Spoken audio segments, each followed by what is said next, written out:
The following is a KOIN 6 News special presentation.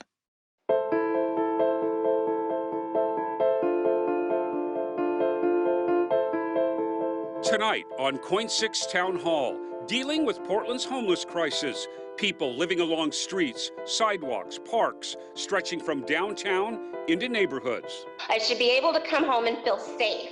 I can't do that because even today, I could not leave my property because there was a man at my gate that wouldn't let me leave. He wouldn't leave either. A problem that was bad before, made worse during the pandemic. It started with the pandemic. When the whole pandemic and the whole virus and stuff came, we were late on our rent one time and we got a 72-hour notice, so we decided this was it. Is sweeping and clearing out camps working, or simply scattering the problem to other areas? They'll go either down the trail or up the trail. There's a lot of these people don't really have any place to go. The metro area now has millions in new taxes to solve the problem, claiming they have housed 1,600 homeless in the last year. But is the push for permanent housing ignoring the immediate need for shelters? It's like telling passengers on a sinking ship, hang tight, we're going to build you lifeboats sometime in the next 3 to 20 years. Safe Rest villages are now opening up, but are they enough to solve the problem? What ideas can we learn from other cities? Every new regime comes in and they've got a new answer to solve homelessness. I've been doing this 36 years, brother. There's nothing new. The bottom line is, I'm going to help you. If you're willing, we're going to be successful. If you're not, it's going to be a challenge. And can we really solve homelessness without addressing those suffering from mental health issues and drug addiction? So if we're not tackling those two issues, we're wasting our time, energy, and taxpayer money, and it's never going to be solved. Tonight, we look at the challenges in fixing Portland's homeless crisis. This is a KOIN 6 Town Hall, the unsheltered truth, searching for solutions. And welcome to tonight's KOIN 6 Town Hall, the Unsheltered Truth, Searching for Solutions. I'm Jeff Gianola, along with my colleague, Dan Tilken. Now, everyone gathered here tonight shares something in common. They care and are dedicated to solving the homeless crisis, even though there may be different points of view on how we get there. And among those joining us tonight, Portland Mayor Ted Wheeler and Multnomah County Chair Deborah Kafoury. We also have folks who head up groups on my left, nonprofits who work directly with the homeless every day, 24/7. And Dan will be with our neighbors and experts and homeless advocates, and I'm going to introduce you to them as we begin our conversations. But first, let's start with Mayor Wheeler tonight. And Mayor, I asked you this question about 3 years ago. A homeless advocate in another city that has a successful program said the problem in Portland is you've confused compassion with tolerance. What would be your response to that? We all agree that for the vast majority of people on our streets, they need access to affordable housing. And we're working on an approach to close the gap of 20,000 units that we're short here in the city of Portland. I'm working with Commissioner Ryan and others on that strategy. The people of this city acknowledge the problem. They've supported a housing bond. They've supported the regional housing measure. But you asked the question, what about compassion versus enabling? I assume is the core of your question. I have said that I do not believe having people live in potentially dangerous and squalid conditions in our city is a compassionate response. And our focus has to be with the understanding that people living on the streets are experiencing significant trauma, but that it's also causing people, the residents, the neighborhoods, small businesses, it's causing them trauma too. And that's why my focus, I've drawn a line, a very clear line in terms of where I think compassion is. For me, it is not compassionate to leave people in dangerous and squalid conditions. We have to get people off the streets as quickly, safely, and humanely as possible. And to do that, that means investing in alternative shelter. That means giving people access to a place where they can go that has hygiene and water and potentially navigation to services to get people off the streets, and ultimately to that transitional housing or permanent housing that they need. It's not an either or, it's a both and. We both need that long-term affordable access to housing, and in the near term, we have to acknowledge that people are waiting 3 years plus in dangerous, squalid conditions. That's not humane. So we have to do the short term And we have to keep our focus on the long term as well with the affordable housing. And lately, with some emergencies orders, you've been a little more aggressive with sweeping, especially in the Old Town area. And joining us right now, Scott Kerman from the Blanchet House. Scott, you're the executive director of Blanchet House. Blanchet House has been around 70 years. They don't get any grants. They don't get any, special money from the county or city. You say sweeps are kind of like tornadoes. What do you mean by that? Well, what we see for a lot of the people, they're still there after the sweeps. And we're talking about, I think sometimes they're referred to as service resistant. And how we see them are people who have been so traumatized, and maybe even in previous experiences in shelters or emergency shelters, that they don't want to go back. So the sweep occurs, and then they show up at breakfast the next morning and they have lost their clothing, they've lost their tent, they've lost their sleeping bag, they're very disoriented, they're very angry. They've lost some of their community. One of the things that happened with the recent sweeps in Old Town is that it kind of disrupted the ecosystem in that area. And people who were good candidates for shelter, I think they have been referred out, but it left a lot of people remaining in Old Town, and there's just no balance to the community anymore. And it's made the services that we're providing and that other great nonprofits in the district are providing that much harder. I want to get to our neighbors who are there. Terrence Moses, Dan Tilken's going to put the microphone over to you. And Dan, you did a story with Terrence. And Terrence is out there 6 days a week. He works for himself, going out there volunteering and taking donations and cleaning up camps throughout the area. And you are working with the folks who are in these camps and with the neighbors. What do you see out there? What is your bottom line on all of this? The bottom line on it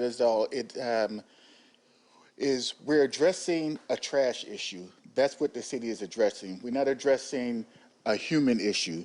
We're even myself included, we're just removing trash and we're not making people the focus. Housing is not in the tradition anymore since. It's not a brick and mortar. The way we're going to end this houselessness situation is we got to meet these people where they're at. And that means more tiny house villages, more RV shelters, more camps where they can actually have a place that they can call home, where we then can provide all these services for them. That's what we need to do today in order to kind of curb what we're seeing in this public eye. Well, let's get to Dan Ryan right now. Dan, you had the tough job and you took a lot of criticism, but we made the decision we need some safe rest villages. That was the solution we were going to have. They're starting to open now. They were delayed a little bit. Where do you fall down on this thing of, no, we need a push for housing first instead of emergency shelters to get people off the streets now? I would say the people moving into the villages would consider this a home for them because they're finally at a place where they're safe. They have people meeting them where they are, like we just heard from Terrence. They're being provided services. And let's not discredit the services that are so basic, such as just having a safe place to sleep, having a place to do laundry, having an opportunity to make your own food, having providers come to you and get to know you by name, and then build that resilience up. So when they do move in to housing, we'll probably have a much better success rate. So this is a chance to do assessment and build that resilience. Deborah Kafori, for years, you did have the push to say, hey, homeless first. You were sort of resistant to spend a lot of money on emergency shelters. Where do you stand now? Has your philosophy shifted on that? Well, I have to correct you, okay. Because my push has never been housing only. People they conflate housing first with housing only. Okay. And actually, when I took over the job of chair and started running the joint office in 2016, we had about 650 shelter beds in the entire county of Multnomah. Today, we have over 2,500 shelter beds. So it's a misnomer to say that I haven't been supportive of shelter. And those are all different types of shelters. That's congregate shelter, that's tiny villages, that's the gamut. We just opened one this week in a partnership with community members, the We Shine community, a tiny home village. And we have many more openings. So I do believe, however, and what I have learned from my time, is that it's often just as easy to get someone into an apartment as it is to site a shelter, whether it's a congregate shelter or it's a village style shelter. To get someone into permanent housing, it takes nearly the same amount of time, if not quicker, than it is to site a shelter, because neighbors, neighbors are nervous. They're nervous about having those in their neighborhood. Someone who really has a big job, Shannon Singleton, and she's heads up the Joint Office of Homeless Services. Shannon, it doesn't mean that the city and county always agree on the way to handle things, but they do try to speak in one voice. This argument of we've got all these people on the street, let's get them into bridge housing or transition while we wait to get them into some sort of permanent housing. But it seems like the push has been lately, let's spend most of the money on permanent housing. Where do you come down on that argument? Yeah, I think, again, I agree with everybody who said it's a both and solution. We do need those emergency spaces. We do have a number of transitional recovery housing, which is evidence-based. We also know that Housing First has a robust evidence base, both nationally but locally as well. And so really we're continuing to use the data to tell us how to keep finding that balance, but we can't do just one or the other, and that's never been the approach in my over 15 years of working in this field in Portland. Marisa Zapata joins us. She's with our neighbors right now. But Marisa, you're from PSU, and tell the folks exactly what you head up at PSU. I'm the director of the Homelessness Research and Action Collaborative at Portland State University, which is our interdisciplinary university-level research center about homelessness. And Marisa, you told me, I talked to you a few days ago, and you said, you're not even sure we should be messing around with emergency shelters. You said we really need to put the focus on housing first, permanent housing. Why is that? So one of the things that we saw on the East Coast was that the decision to invest heavily in emergency shelter did not actually lead to a similar investment in permanent housing, which meant that we still have a lot of people who are homeless in New York City, we just can't see them. They're instead living in shelters and not making that move and transition to housing. To me, the fundamental question right now is, why is a housing taking so long to come online? And how can we speed that up? I don't think it's, the mayor was talking about how it can be up to a 3-year wait. Well, why is that? We have housing units that are open, we have apartment complexes that are for sale. And if we continue to try to frame this as shelter versus housing, I think we're getting distracted from the question of why not housing faster? Mayor, what do you think?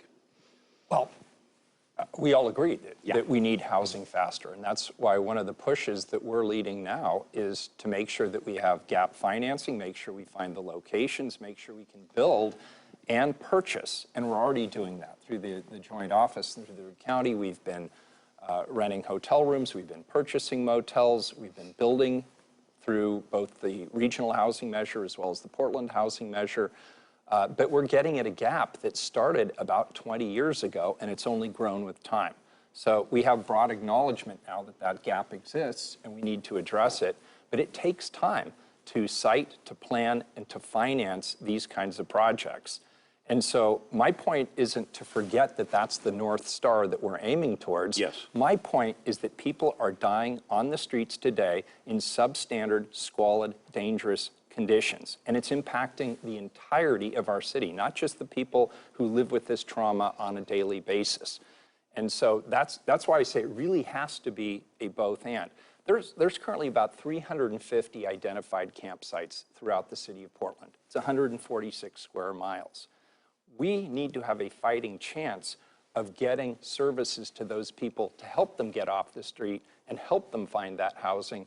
But with that number of campsites, it's very hard to do that. That's why getting people off the streets is a necessary first step towards navigating them towards mental health or substance abuse treatment or job training or housing or any of the other services that they need. Let's get to one of our nonprofit panelists here. Alan Evans runs the old Wapato Jail as? The Bobby Lake Soap Center. And you're with Helping Hands. And Alan, you just listened to part of this conversation. Where do you fall down on the whole thing of housing first versus shelters? Well, coming from the other side, I lived under Burnside Bridge for 4.5 months. And I think what we don't do is we don't invest in people. We don't invest in opportunities for people to make changes in their life and offer them opportunities. And what I mean by that is that the funding streams that are in place now that come in under Housing First models or emergency shelter and low barrier when people are experiencing trauma. We need to talk to people, give them an opportunity to change their life. And, you know, our organization, that's what we concentrate on. We have a data-driven emergency shelter on the front end with long-term reentry attached to that. And we believe everybody has an opportunity. Listen, I'll tell you something real quick. I spent 27 years on the streets, and I never met one person who said, I want to be addicted. I never met one person who said, I want to be homeless. Let's talk about the addiction issue. Dan Ryan, you lost a brother to addiction, mental health on the streets. The causes of homelessness, and there'll be some pushback from this, but affordability, mental health, drug addiction. Quickly, what happened to your brother and where do you stand on this? Do we treat homelessness by treating mental health and addiction first? What do we do? Well, we have to just be honest about the problem, first of all. And so my brother, like many people who live in the state of Oregon, wasn't receiving services for his mental health and his behavioral health addiction. He was somebody that was going to a therapist and was getting treatment when he was in Minnesota. He removed himself from that, and then he started self-medicating with recreational drugs.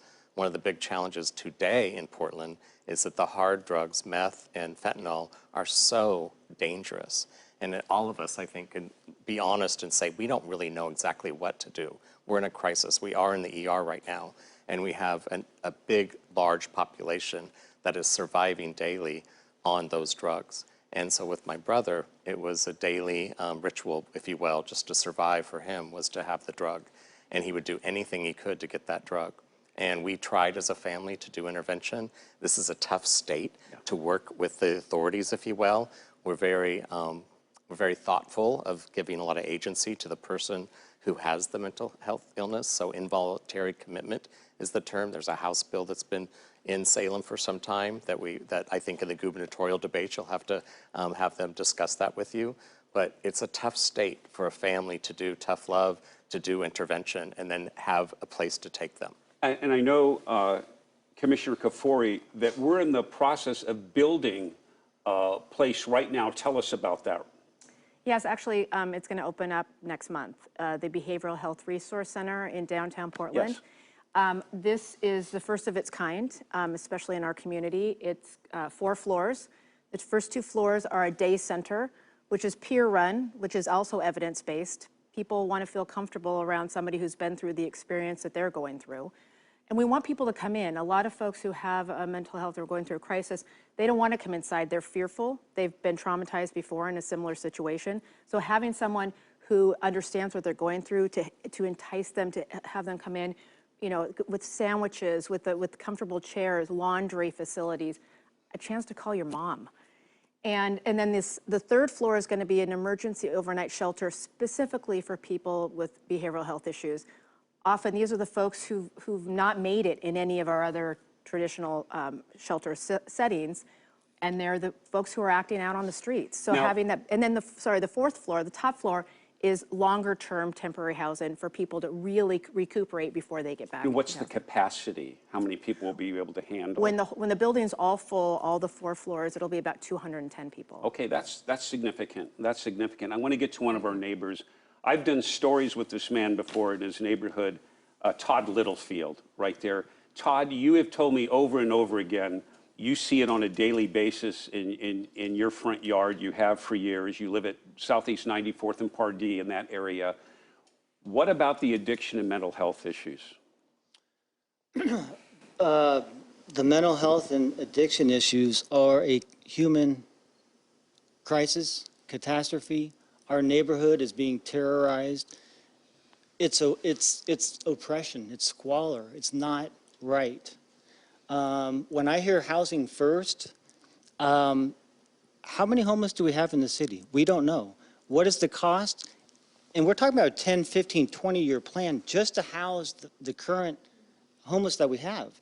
Right now, we have an open invitation to all the drug dealers, drug addicts, criminals in the country to come to Portland. These policies are horrendous. And until we address the policies, this is not going to end. We only have a few minutes before we're going to take a quick break, but I'll let you address that, Shannon. Yes, thank you. I was going to ask for an opportunity. I want to clear something up about housing first. It doesn't mean that is the only approach. It is an evidence-based practice that is for people with severe and persistent mental illness, that you move them inside and you wrap support services around them. Stabilize them. You move them into their housing and you wrap supports around them in their home. It is something that emerged where we moved away from what used to be the system of, I come into the system, I have to go into emergency shelter, prove that I'm ready to move into transitional housing, and then prove that I'm ready to move into housing. That was not effective. So as a community and as a system, there were studies done on doing this housing first model. So I want to be clear, it's not a policy, it's not a philosophy, it's not an idea, it's an evidence-based practice. Okay. What about that? Could you argue that getting people into transitional housing or a bridge shelter, much like what you do at the old Wapato jail site, you wrap people around with services there, don't you? We do. We bring the services to the person. And I do have an argument with that because people can be successful. We have different population of people in our community. Senior citizens are the fastest growing population of homeless we see today. In the system we have today, if a person who's a senior gets kicked out of their house, where do they go? If a mother with children, where do they go? If all we have is this low barrier shelter opportunity, we've seen a 9% increase in domestic violence during the pandemic.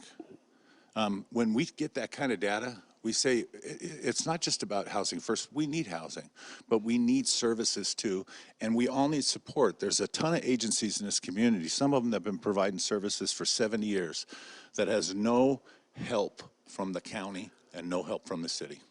We're going to talk about that in our next segment. We need to take a quick break. We're also going to meet a woman who has 2 children, Tiana, who recently got off the streets with some help. We'll talk about that and much more. We'll hear more from neighbors, much more from some advocates, and much more from some of our nonprofit people. And when we come back, you know, it's one thing to sit out here and debate how to solve the homeless problem. It's another when you live with it every day, on your street, in front of your home. Once again, we'll hear more from neighbors and later what other cities are doing to help solve homelessness. Is there anything we can learn from that? Are we doing some things better?